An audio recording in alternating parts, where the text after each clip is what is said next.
तो बेटा पिछले लेक्चर में हम लोगों ने ग्लूकोज का ओपन चेन स्ट्रक्चर पढ़ा था। आपको याद आ रहा होगा क्या था ओपन चेन स्ट्रक्चर। मैं बना देता हूं एक बार ओपन चेन स्ट्रक्चर क्या था। ध्यान दीजिएगा, पहला कार्बन था CHO, कार्बन नंबर 2, 3, 4, 5 और ये लास्ट वाला था CH2OH। इसको 1 बोला था, 2, 3, 4, 5, 6।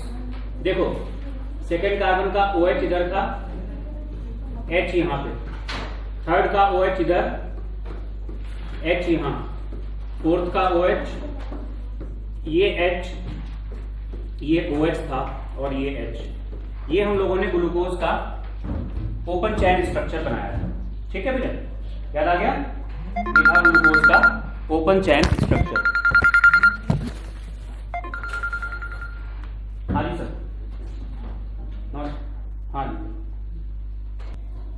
तो बेटा ये इसका ओपन चेन स्ट्रक्चर है, लेकिन जो ओपन चेन स्ट्रक्चर है इसके बहुत सारे ड्रॉबैक्स होते हैं। जैसे आपको इसमें एल्डिहाइड फंक्शनल ग्रुप दिखाई दे रहा है, लेकिन ऐसी बहुत सारी केमिकल प्रॉपर्टीज हैं एल्डिहाइड ग्रुप की जो ग्लूकोज शो नहीं करता है। जैसे आपको याद आ रहा होगा, जितने भी एल्डिहाइड्स होते हैं वो शिफ्ट टेस्ट देते हैं। याद आ रहा है? शिफ्ट रिएजेंट को, हाँ, उसके कलर को रिस्टोर कर देते थे, वो ग्लूकोज नहीं देता है। सोडियम बाइसल्फाइड के साथ, बाइसल्फाइड टी फॉर टाइगर वाला, सोडियम बाइसल्फाइड के साथ रिएक्शन करके एडक्ट बनता था एल्डिहाइड्स, लेकिन ग्लूकोज ऐसा नहीं करता है। ग्लूकोज का जो पेंटा एसिटेट होता है वो NH2OH यानी जो हाइड्रोक्सिल अमाइन था उसके साथ भी रिएक्शन नहीं करता है। ये ड्रॉबैक्स हैं। और एक सबसे इंपॉर्टेंट ड्रॉबैक ये देखा गया कि नेचर में जो ग्लूकोज होता है वो 2 टाइप का होता है, 2 स्टीरियो आइसोमर्स होते हैं। एक अल्फा फॉर्म होती है और दूसरी बीटा फॉर्म होती है। ग्लूकोज के ओपन चेन स्ट्रक्चर से हम अल्फा और बीटा फॉर्म्स को एक्सप्लेन नहीं कर सकते। तो ये इसके कुछ ड्रॉबैक्स हैं ग्लूकोज के ओपन चेन स्ट्रक्चर के, इनको हम लिखेंगे और फिर ड्रॉबैक्स को दूर करने के लिए इसका हम साइक्लिक स्ट्रक्चर बनाएंगे। ठीक है, तो लिखिए drawbacks of open chain structure. ये मत बनाइए, ये तो आप पिछले लेक्चर में बना ही चुके हो। सीधे सीधे आप लिखो ड्रॉबैक्स ऑफ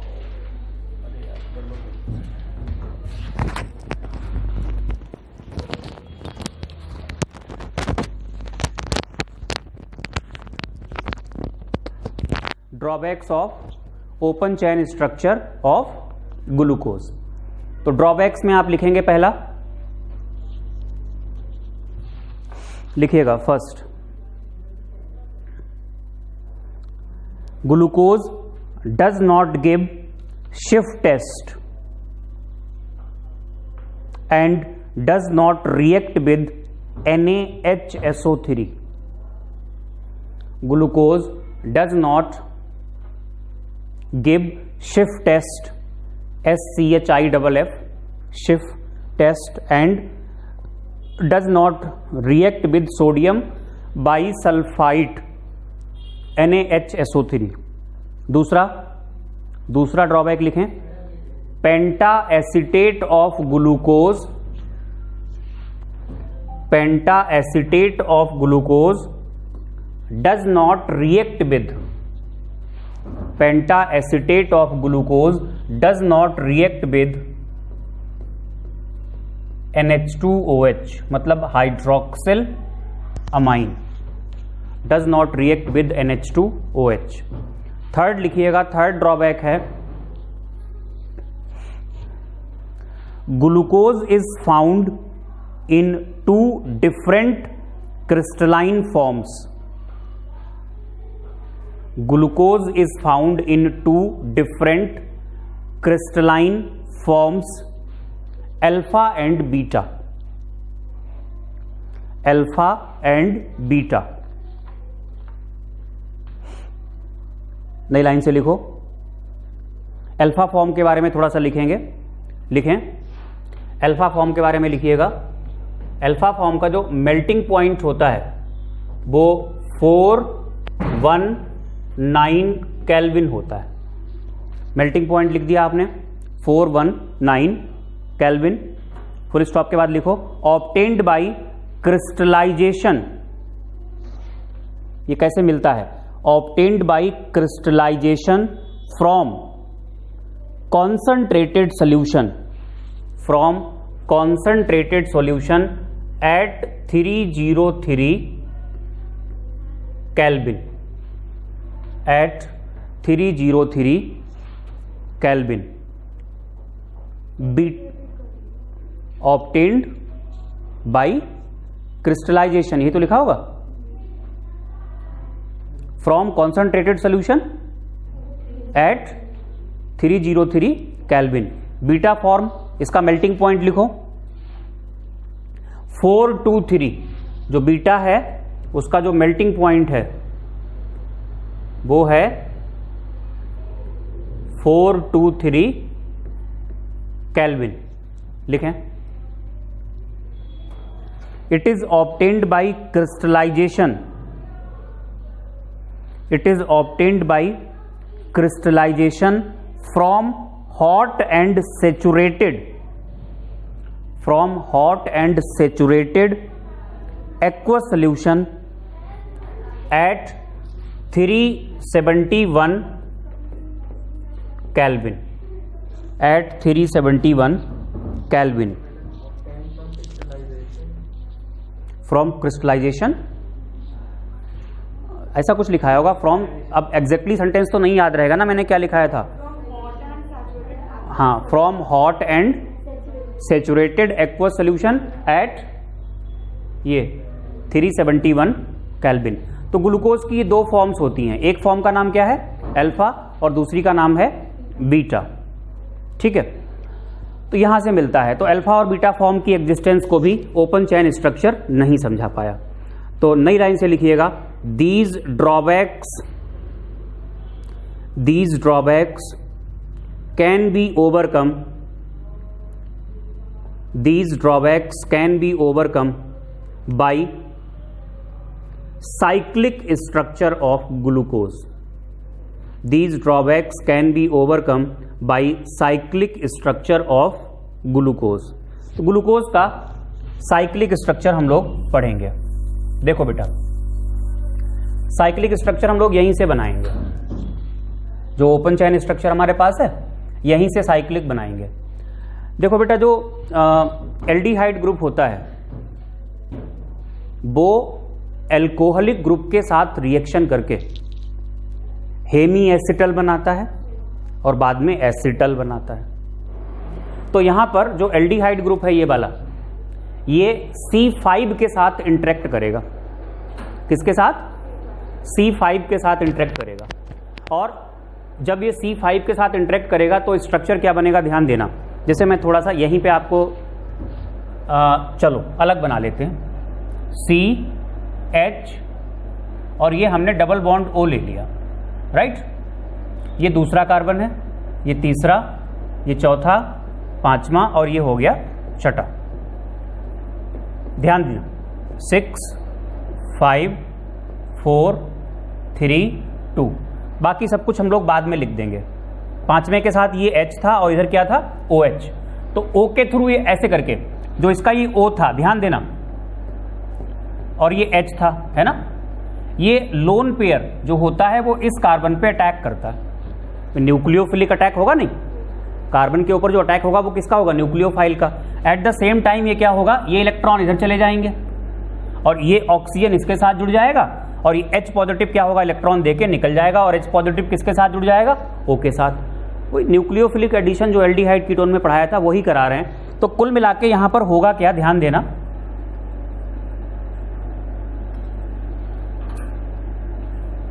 देखो, ये C के साथ O के थ्रू अटैक हुआ, तो ऐसे करके हमने दिखा दिया।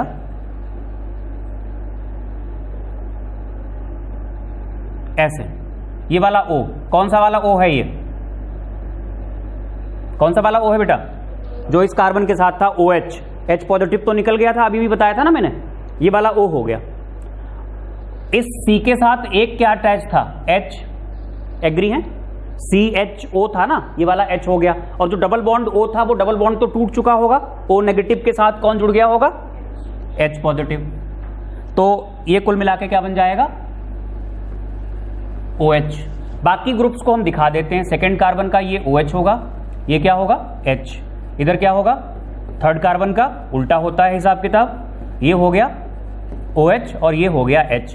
तो बेटा जी जब एक कार्बन से एक बार OH हो और एक ईथर ग्रुप हो, ये ईथर ग्रुप ही तो हो गया COC, तो इसको हम हेमी एसिटल कहते हैं। तो क्या होता है, जो ग्लूकोज में एल्डिहाइड ग्रुप था ये C5 के साथ इंटरेक्ट करता है, इनफैक्ट C5 के OH के साथ इंटरेक्ट करता है और ये न्यूक्लियोफिलिक एडिशन के बाद यहां पर क्या बनता है, ये एक हेमी एसिटल फॉर्म बन जाती है और इसमें आपको रिंग बनती हुई दिखाई दे रही है। और रिंग कितने मेंबर्ड है, 6 मेंबर्ड रिंग यहां पर बनी हुई है। देखो 1 2 3 4 5 और ये 6, ये 6 मेंबर्ड रिंग यहां पर बनी हुई है। तो ये होता है cyclic structure of glucose. Clear हो गया। अच्छा, ये जो हमने बनाया है ये है alpha capital D small d glucose. भाई पहले ही हमने लिखा था capital D small d glucose, या स्मॉल d की जगह हम प्लस भी लेते थे, याद आ गया, प्रीवियस लेक्चर में पढ़ाया गया है। ये अल्फा वर्ड और आ गया यहां पे, हम अभी डिफाइन करेंगे अल्फा किस लिए लिया गया है। जो पहला कार्बन है, अगर इस पे जो OH और H हैं इनके कॉन्फ़िगरेशन को हम अल्फा से डिफाइन करते हैं, अल्फा और बीटा से। अगर OH कहां है, राइट साइड में, तो इसको कहेंगे अल्फा आइसोमर। और अगर OH लेफ्ट साइड में आ गया ऐसे करके, ये H है और ये इधर की तरफ कहां आ गया, OH लेफ्ट साइड में आ गया, ये C1 है, C2 C3 C4 C5 CH2OH, ये 6 हो गया, 2 3 4 5, ये हमने यहां पर जोड़ दिया ऑक्सीजन ऐसे। सेकेंड कार्बन का HOH, थर्ड का OH इधर होगा, H, फोर्थ में OH यहां आएगा और ये H होगा, यहां क्या होगा H। ये जो है ये है बीटा D ग्लूकोज। ये अल्फा फॉर्म है, ये बीटा फॉर्म है। और ये जो अल्फा और बीटा फॉर्म्स होते हैं ये स्टीरियो आइसोमर्स होते हैं, having different configuration of H and OH eight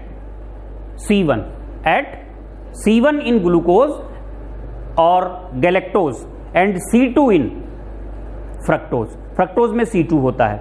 in fact जो कार्बोनाइल कार्बन था ओपन चैन स्ट्रक्चर में, जब साइक्लिक में उसी कार्बन पर H और OH का कॉन्फ़िगरेशन अलग होता है तो वो क्या होते हैं, वो स्टीरियो आइसोमर्स बोलते हैं। और इन स्टीरियो आइसोमर्स के लिए एक स्पेसिफिक टर्म यूज किया गया है, दीज आर कॉल्ड एनोमर्स। क्या कहते हैं इनको हम, एक वर्ड यूज होता है, जगह नहीं है यहाँ पे, यहाँ लिख रहे हैं इन वर्ड्स, क्या वर्ड यूज होता है, एनोमर्स। तो अगर एग्जाम में पूछा जाए एनोमर्स क्या है तो आप कहेंगे anomers are stereo isomers having different configuration of H and OH।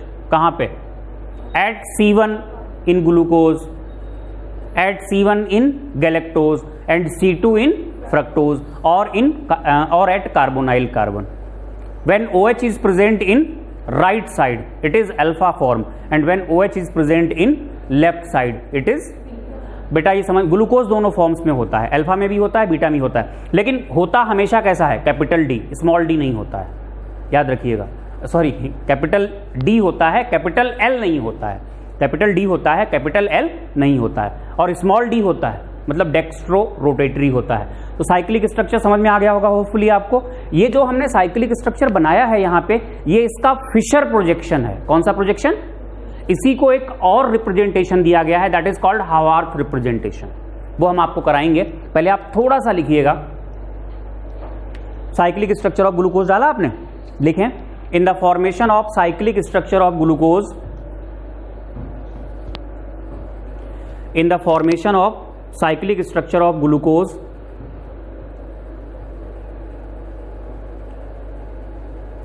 aldehyde functional group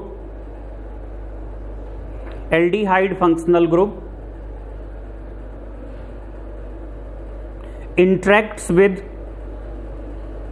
OH of C5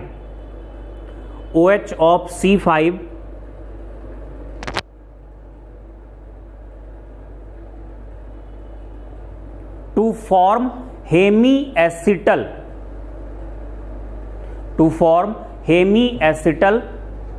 and giving a six-membered cyclic structure of glucose.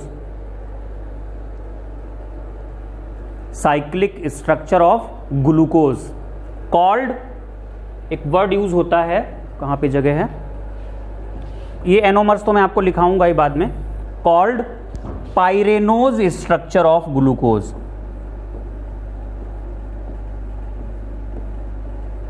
Called क्या कहते हैं? Pyranose structure of glucose. Called pyranose structure of glucose. Pyranose इसलिए कहते हैं क्योंकि जो 6 membered ring बनती है दैट रिजेंबल्स विद पायरन. पायरन नाम का एक कंपाउंड होता है, पायरन नाम की एक रिंग होती है, उससे रिजेंबल करता है. पहले आप ये ड्रॉ कर लो, फिर आगे बात करेंगे. तो बेटा आपने लिखा होगा, ये स्ट्रक्चर्स ड्रॉ किए. जहां आपने लिखा ना पाइरेनोज स्ट्रक्चर, यहां पे एक बात मेंशन कर दो, कॉल्ड एज पाइरेनोज स्ट्रक्चर है ना, because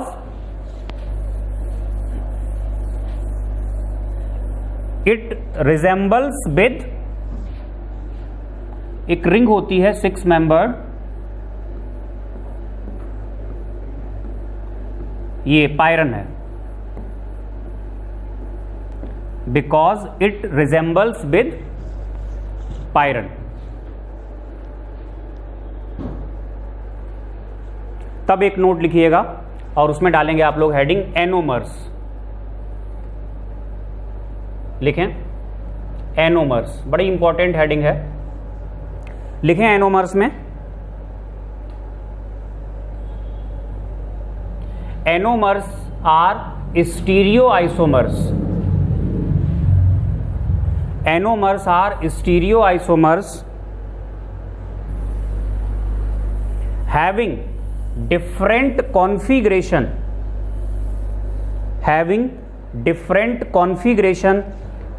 of H and OH, having different configuration of H and OH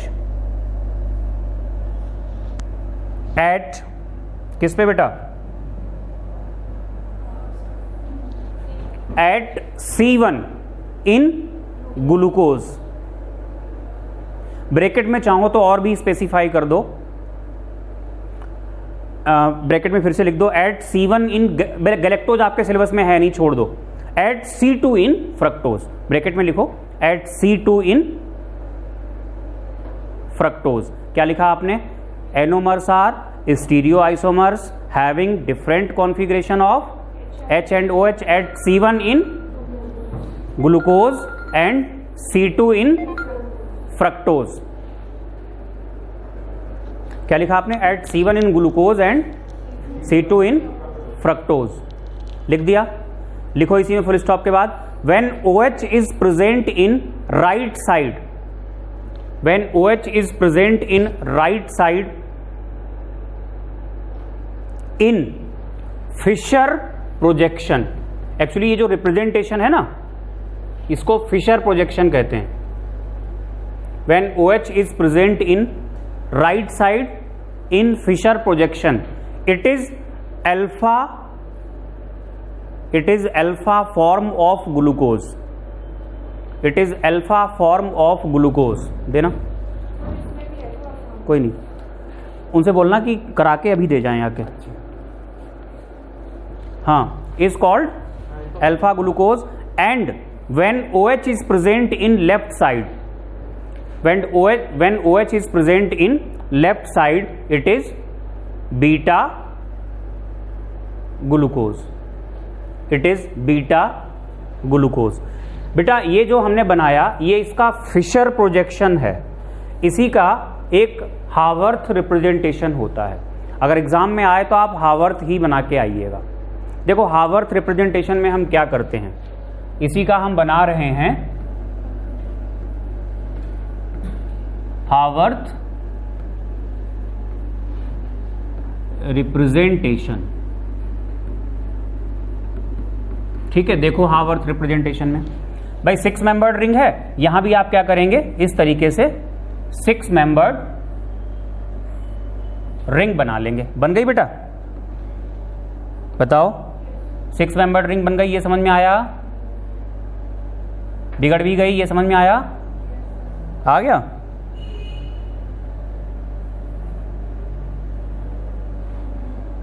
ये बन गई थोड़ी ठीक ठाक। ये हमने बनाई 6 मेंबर्ड रिंग। ध्यान देना, क्या करते हैं, ये हम कुछ रूल्स आपको लिखाएंगे। जो ये वाला कॉर्नर होता है राइट साइड में और टॉप पे, इस पे हम रखते हैं इस वाली ऑक्सीजन को। ये राइट वाला टॉप है ना, इसका टॉप हो गया, और राइट साइड वाला, एक टॉप ये होगा, एक ये होगा, ये राइट साइड वाला, इसमें हम रखते हैं ऑक्सीजन को। ये लिखा देंगे हम आपको रूल्स। ऑक्सीजन को रखा, अगर हम इसमें चलें क्लॉकवाइज तो उसमें चलेंगे एंटी क्लॉकवाइज। आप इसमें जाओ एंटी क्लॉकवाइज, ऑक्सीजन से एंटी क्लॉकवाइज चलो, कौन सा कार्बन मिलेगा? और इसमें कहां आओगे? क्लॉकवाइज। तो ये कौन सा आएगा? C1, यहां आएगा C2, ये होगा C3, ये होगा C4, ये आएगा C5। अब आपको पता है हर कार्बन से 2-2 ग्रुप्स लगाने हैं, एग्री हैं? हर कार्बन से 2-2 ग्रुप्स लगाने हैं। तो जो ग्रुप राइट साइड के हैं वो हम नीचे की तरफ रखेंगे, और जो ग्रुप लेफ्ट साइड वाले हैं उसको हम ऊपर की तरफ। जैसे C1 का OH कहां है? राइट साइड, तो ये हमने OH कहां लिया? नीचे, और H ले लिया ऊपर। ये अल्फा फॉर्म है, और अगर यही बीटा फॉर्म होती तो क्या होता? बीटा फॉर्म में C1 का OH कहां जाता है? लेफ्ट, तो OH कहां आता? ऊपर आता। अच्छा, C2 पे आओ, C2 का OH कहां है? राइट, तो नीचे आएगा, और H कहां आएगा? ऊपर। थर्ड में उल्टा हो जाएगा, OH यहां जाएगा और ये H, फोर्थ में OH और ये हो गया H, फिफ्थ में एक H है और एक क्या है? CH2OH। H नीचे रहता है और CH2OH कहां जाता है? ऊपर जाता है। इस तरीके से ये बन जाएगा, क्या बन जाएगा? Haworth representation. देखो बड़ा सिंपल है। आपको कौन सा स्ट्रक्चर ग्लूकोज का याद है? एक ओपन चेन था, एक ये है और एक ये है। ओपन चेन याद है? ओपन चेन को आप बनाओ पेंसिल से, और पहले कार्बन पे जो CHO था ना, उस तरीके से आप ऐसे बॉन्ड ला करके ऐसे ऑक्सीजन लेकर के 5वें कार्बन के साथ जोड़ दो। अगर अल्फा फॉर्म है तो ये OH आ जाएगा C1 पे, और ये क्या आ जाएगा? H। ये ओपन चेन से आप साइक्लिक पे पहुंच जाओगे, और साइक्लिक से आप आराम से कहां पहुंच जाओगे? हावर्थ पे। फिशर प्रोजेक्शन से कहां पहुंच जाओगे आप? हावर्थ रिप्रेजेंटेशन पे पहुंच जाओगे। इनफैक्ट आपको वहां वाले बनाने की जरूरत ही नहीं है, आप डायरेक्टली हावर्थ भी बना सकते हैं। कैसे? 6 मेंबर्ड रिंग बनाओ। आपको पता है राइट टॉप पे क्या होता है? ऑक्सीजन। अब इमेजिन करो, इसमें अगर क्लॉकवाइज जाना है तो उसमें कहां जाना होगा? Anti clockwise. तो ऑक्सीजन से जब एंटी क्लॉकवाइज जाओगे तो क्या आएगा? C1। पहले आप अरेंज कर लो, C1, C2, C3, C4, C5 arrange हो गए। अब आप सोचो C1 पे H और OH कहां दिखाएं? अगर अल्फा ग्लूकोज है तो OH नीचे आएगा, ओके। अगर बीटा ग्लूकोज है तो पहले कार्बन पे OH कहां आएगा? ऊपर। बाकी 2, 3, 4 इनका तो फिक्स ही है सबका। थर्ड कार्बन पे उल्टा होता है बस। थर्ड कार्बन का OH ओपन चेन में कहां जाता है? लेफ्ट साइड में, तो इसमें कहां जाएगा? ऊपर वाली साइड में। अदरवाइज आपको समझ में आ गया होगा मेरे ख्याल से। ये अल्फा डी, स्मॉल डी दिखाओ या प्लस दिखाओ, ग्लूकोज है। अगर बेटा बीटा फॉर्म बनानी हो तो पहले कार्बन पे H और OH का कॉन्फ़िगरेशन कैसा हो जाएगा? उल्टा हो जाएगा। तो इसको आप कॉपी करें, उम्मीद है आपको ये समझ में आ गया होगा। तो बेटा ये कंप्लीट हुआ ग्लूकोज का साइक्लिक स्ट्रक्चर। आप चाहें जो हमने रूल्स बताए थे वो आप लिख सकते हो शॉर्ट में, एक लाइन में सारे रूल्स खत्म करो। लिखो ऑक्सीजन, ये वाला ऑक्सीजन की बात चल रही, समझ तो जाओगे ही ना। Oxygen at right top, full stop लगा के लिखते जाओ। When clockwise in HR, HR मतलब समझ गए? Haworth representation. When clockwise in HR, then anti-clockwise in FP, FP मतलब Fisher projection, then anti-clockwise in Fisher projection। Full stop लगाओ। Groups of RHS, right hand side, groups of RHS of FP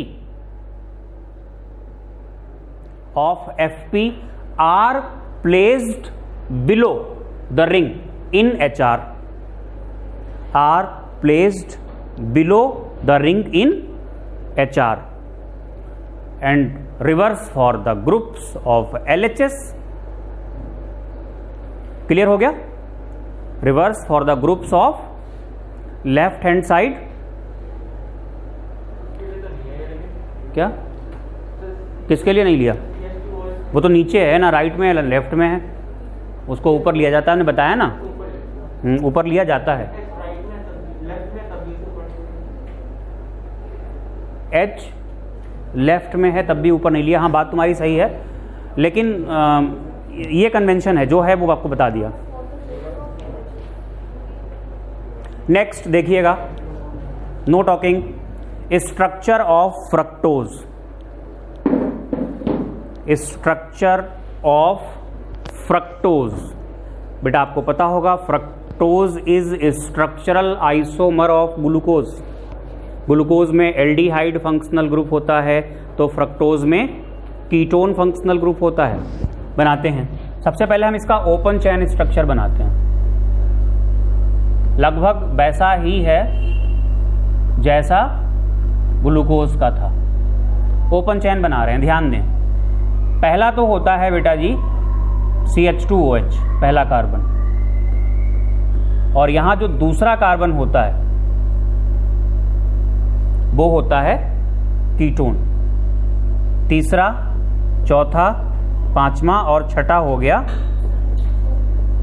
CH2OH.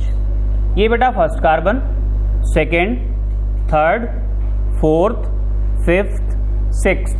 ध्यान दें, third carbon का बिल्कुल glucose वाला pattern follow करिए. OH इधर H, fourth का OH, H, OH और ये H. ये तो हो गया इसका ओपन चैन स्ट्रक्चर. बस इतना याद रखना है. ग्लूकोज में एल्डिहाइड फंक्शनल ग्रुप था, यहाँ पर कौन सा फंक्शनल ग्रुप होता है? कीटोन. अब कीटोन फर्स्ट कार्बन पे तो हो नहीं सकता, कीटोन कहाँ होगा? सेकेंड कार्बन पे होता है यहाँ पे. बाकी तो बिल्कुल वही पैटर्न फॉलो हो रहा है. बोलो. तो ये तो इसका ओपन चैन स्ट्रक्चर हो गया. अब सुनो, हम क्या करते हैं, इसका साइक्लिक स्ट्रक्चर बनाते हैं. तो इसका जो साइक्लिक स्ट्रक्चर होता है वो होता है 5 मेंबर्ड. आप पहले ये ड्रॉ करो, हम 2 लाइनें लिखाएंगे इसके बाद. लिखिएगा C2 यानी ketonic group of fructose. C2 interacts with OH of C5. C2 interacts with OH of C5 to form hemiketal. यहां कीटोन है तो कीटल होगा. To form hemiketal giving a 5 membered cyclic structure. Giving a 5 membered cyclic structure called as furanose structure.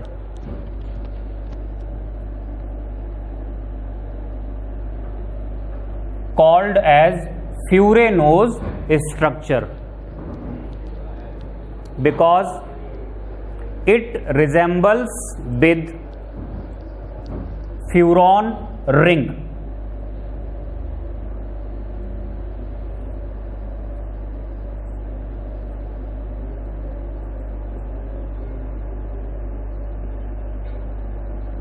Because it resembles with furon ring.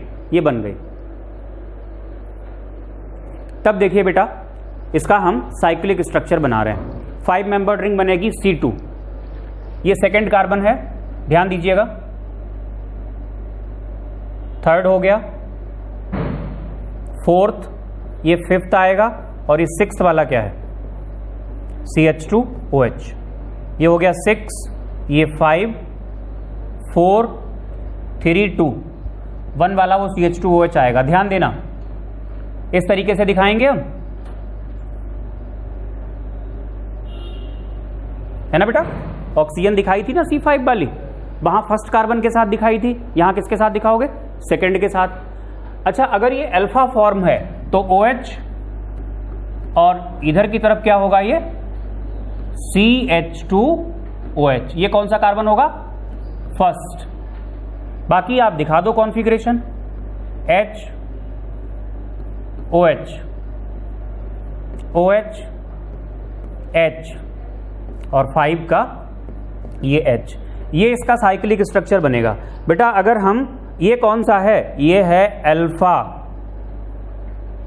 हाँ ये क्या हुआ, ये है alpha capital D small l, मतलब जो फ्रक्टोज होता है ना, माइनस ले लिया हमने, जो फ्रक्टोज होता है वो कैसा होता है, लीवो रोटेटरी, ये हो गया फ्रक्टोज। अब ध्यान दीजिएगा, हम बना रहे हैं, अगर हम इसी की बीटा फॉर्म को बनाएं, बेटा ये समझ में आ गया इतना, बोलो, अगर हम इसकी बीटा फॉर्म को बनाएं तो बीटा फॉर्म में कितना चेंज आएगा, बस ये समझ लो। बीटा फॉर्म में इतना चेंज आएगा, जो C2 है ना, इसका OH पहुंच जाएगा लेफ्ट साइड में, और इसका जो ये CH2OH है वो कहाँ आ जाएगा, वो आ जाएगा राइट साइड में। बात समझ में आ गई।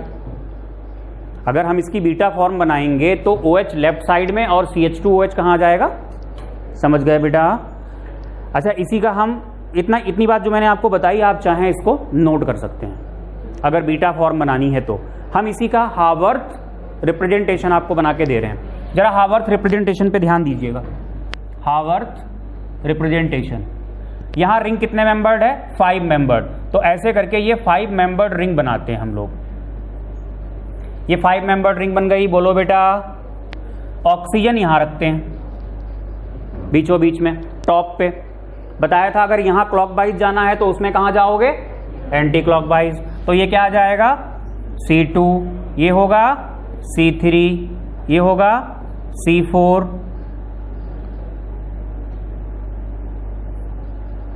ये क्या था यहां पे, ये था C3, ठीक है, C4, और ये होगा यहां पर C5।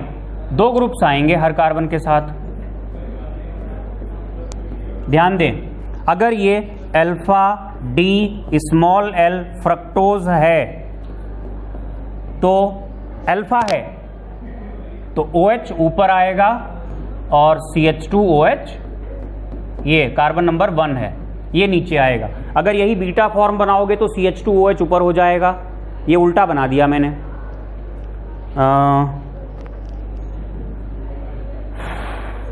उल्टा बना गए। देखो OH कहाँ आएगा, राइट हैंड साइड में है ना, नीचे आएगा, और ये हो गया CH2OH 1। अगर आप बीटा फॉर्म बनाओगे तो CH2OH नीचे आएगा और OH कहाँ जाएगा, ऊपर। थर्ड कार्बन का हिसाब किताब उल्टा होता ही है, OH और ये H हो गया। फोर्थ का OH और ये H। फिफ्थ के साथ क्या क्या लगा है, एक बार H है और एक क्या है, CH2OH। CH2OH कहाँ रहता है, ऊपर, और H रहता है नीचे। ठीक है बेटा, ये हो गया फ्रक्टोज का हावर्थ रिप्रेजेंटेशन। इस तरीके से हम लोगों ने ये जो मोनोसेक्राइड्स हमारे सिलेबस में हैं उनको खत्म कर लिया। ठीक है बेटा, बस आपको मोनोसेक्राइड्स में अगर हम बताएं, एक गैलेक्टोज और है। गैलेक्टोज जो होता है बिल्कुल ग्लूकोज की तरह होता है, बस जो फोर्थ कार्बन का कॉन्फ़िगरेशन है वो चेंज होता है। किसका, फोर्थ कार्बन बिल्कुल इस साइड में हुआ करता था, आप देखना ग्लूकोज में हावर्थ रिप्रेजेंटेशन में ये वाला फोर्थ कार्बन होता था। और याद करो उसका OH नीचे था और H कहाँ था, ऊपर, फोर्थ में। बस अगर गैलेक्टोज बनाना है आपको तो क्या करेंगे, OH ऊपर ले जाएंगे और H कहाँ ले जाएंगे, नीचे। क्या बन जाएगा, गैलेक्टोज बन जाएगा। तो कहा जाता है जो गैलेक्टोज होता है, galactose is C4 stereo isomer of glucose. तो बस ये हम लोगों ने मोनोसेकेराइड्स को खत्म कर लिया। आज के लेक्चर को यहीं पे वाइंड अप करते हैं, नेक्स्ट लेक्चर में हम लोग आगे बात करेंगे।